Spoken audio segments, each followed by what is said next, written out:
नमस्कार। लामो समयको पर्खाइपछि आज पुनः यस नेपाली भाषा व्याकरण युट्युब च्यानलमा म प्रकाश भट्टराई हजुरहरू समक्ष उपस्थित भएको छु। सदाझैँ नेपाली भाषा र व्याकरणका विविध शीर्षकमा छलफल गर्ने क्रममा आज भने म हजुरहरू समक्ष कक्षा 12 को नेपाली पाठ्यपुस्तक अन्तर्गत पाठ 1 आमाको सपना कविता लिएर आएको छु। आज म छोटो समयमा आमाको सपना कविताका लेखक गोपाल प्रसाद रिमालको परिचय र कविताको पृष्ठभूमि तथा मूल भावलाई संक्षेपमा हजुरहरू समक्ष प्रस्तुत गर्न चाहन्छु। आमाको सपना, लेखक गोपाल प्रसाद रिमाल।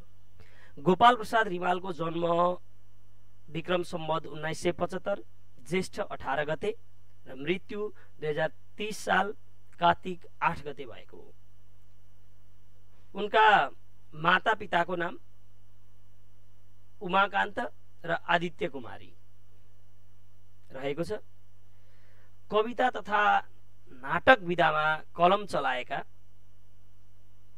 गोपाल प्रसाद रिमाल नेपाली साहित्यका गद्य कवि हुन्। विक्रम सम्वत 1993 सालको एसएलसी परीक्षामा प्रथम हुन सफल रिमालले प्रमाणपत्र तहसम्मको औपचारिक अध्ययन गरेका छन्। यिनले सर्वप्रथम विक्रम सम्वत 1992 सालमा कविको गान शीर्षक कविता छपाएर नेपाली साहित्यमा पाइला टेकेका हुन् भने उनका जम्मा कृतिहरूमा आमाको सपना शीर्षक कविता संग्रह रहेको छ, जसले 2020 सालमा मदन पुरस्कार प्राप्त गर्न सकेको थियो भने उनका 2 वटा नाटकहरू रहेका छन्, मसान र यो प्रेम। तपाईहरुले मसान नाटकलाई ठूलो पर्दामा सिनेमाको रूपमा पनि हेर्न सक्नुहुन्छ। युट्युबमा गएर मसान लेख्नु भयो भने तपाईहरुले गोपाल प्रसाद रिमालद्वारा रचित मसानलाई ठूलो पर्दामा उतारिएको फिल्म पनि हेर्न सक्नुहुन्छ। गोपाल प्रसाद रिमाल त्यस समयका स्वच्छन्दतावादी प्रगतिवादी धारका कविका रूपमा चिरपरिचित छन्। अब आमाको सपना कविता बुझ्ने हामीले के कुरा बुझ्नुपर्छ भन्ने सन्दर्भ यहाँ उल्लेख गर्न चाहन्छु। आमाको सपना कविता लगभग कवि रिमालले 2003-4 सालतिर लेखेको भान हुन्छ। किन? त्यो समय भनेको राणाको विरोधमा, राणा शासन, जुन जहानीय राणा शासन चलिरहेको अवस्था थियो, त्यो अवस्थालाई अंकित गरिए जस्तो महसुस हुन्छ। त्यो शासनलाई सन्दर्भित गरेको पाइन्छ यस कवितामा। राणा शासनको उदय नेपालमा शाहहरूको जुन परिस्थितिले उब्जाएको थियो अथवा शाहहरूलाई आफ्नै शाहवंशहरूलाई आफ्नै कार्यशैलीले पछाडि पारेको थियो, जुन बेलामा जङ्गबहादुर राणाले राणा शासनको उत्पत्ति गरे। जुन समयमा जनताका केही स्वतन्त्रताहरू खोसियो, दमन भयो।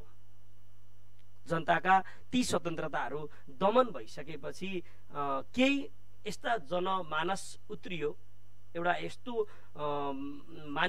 मानिसको शक्ति उत्रियो जुन राणा शासनको विरोधमा आयो।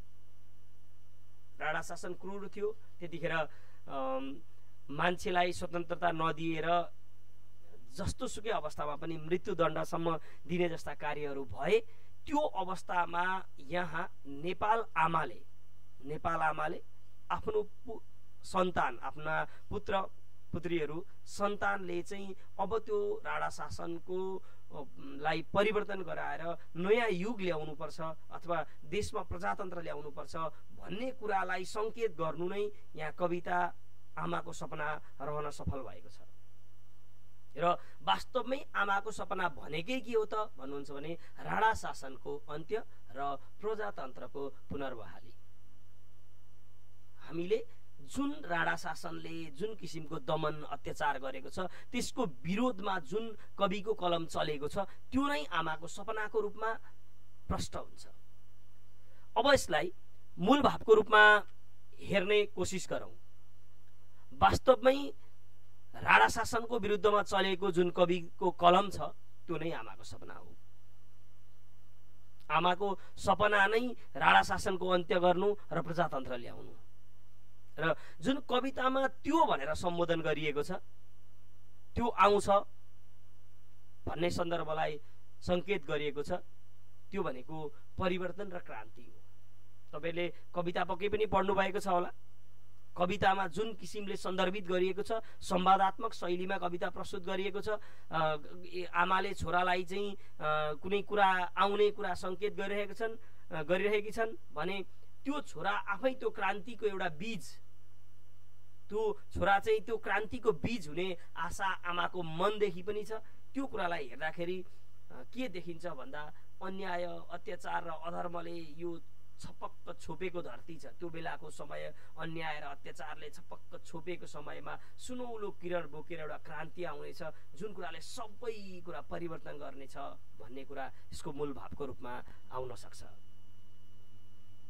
वास्तवमै परिवर्तनको स्रोत भनेकै युवा भएको हुनाले, क्रान्तिको स्रोत नै आमाका सन्तति युवाहरू भएको हुनाले जुम्सो भएर बस्दा परिवर्तन नआउने, यो आफैले ल्याउनु पर्ने भएको हुनाले चाहिँ यो कसैले पनि रोकेर नरोकिने, हिउँ अथवा आगो भन्दा पनि छोइने भएर आउने कुरा कविले मूल भावको रूपमा प्रस्तुत गरेका छन्।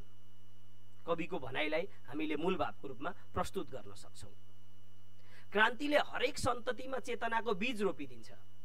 क्रान्तिले हरेक सन्ततिमा चेतनाको बीज रोपिदिन्छ। त्यसैले स्वयं आमा नै क्रान्ति जस्तो जीवनको भरै नहुने परिस्थिति, क्रान्ति जस्तो स्थितिमा युद्ध, क्रान्ति, विद्रोही बनाउन, आफ्ना सन्तानलाई नै विद्रोही बनाउन पनि तत्पर रहेकी छिन्। किन भन्दा परिवर्तनले मान्छेको चेतनामा बीज रोपिदिने आशाले गर्दाखेरि आफ्नी आमा आफ्ना पुत्रलाई के गर्न कोसिस गरिरहेकी छिन् भन्दा त्यसको विरुद्धमा उठ्न आग्रह गरिरहेको अवस्था पनि लाई पनि हामीले यो कविताको मूल भावको रूपमा उतार्न सक्छौँ। क्रान्ति नै परिवर्तनको द्योतक हो। क्रान्तिले नै परिवर्तन ल्याउन सक्छ, त्यसको अर्को विकल्प छैन। क्रान्ति भन्ने बित्तिकै युद्ध, महामार, युद्ध, लडाई, आतंकलाई मात्रै पनि बुझ्नु हुँदैन। क्रान्तिका पनि हरेक शैली हुन्छन्। त्यसकारणले जुनसुकै होस् क्रान्तिले परिवर्तन ल्याउँछ र क्रान्तिले नै मानिसलाई आत्मनिर्भर बनाउन सहयोग गर्छ, निडर बनाउँछ, स्वावलम्बी बनाउँछ तथा स्वमूल्याङ्कन गर्न सक्षम बनाउँछ भन्ने विचार चाहिँ कविको रहेको छ। यसकारणले यी कुराहरूलाई चाहिँ मूल भावको रूपमा हामीले यस कवितामा प्रस्तुत गर्न सक्छौँ।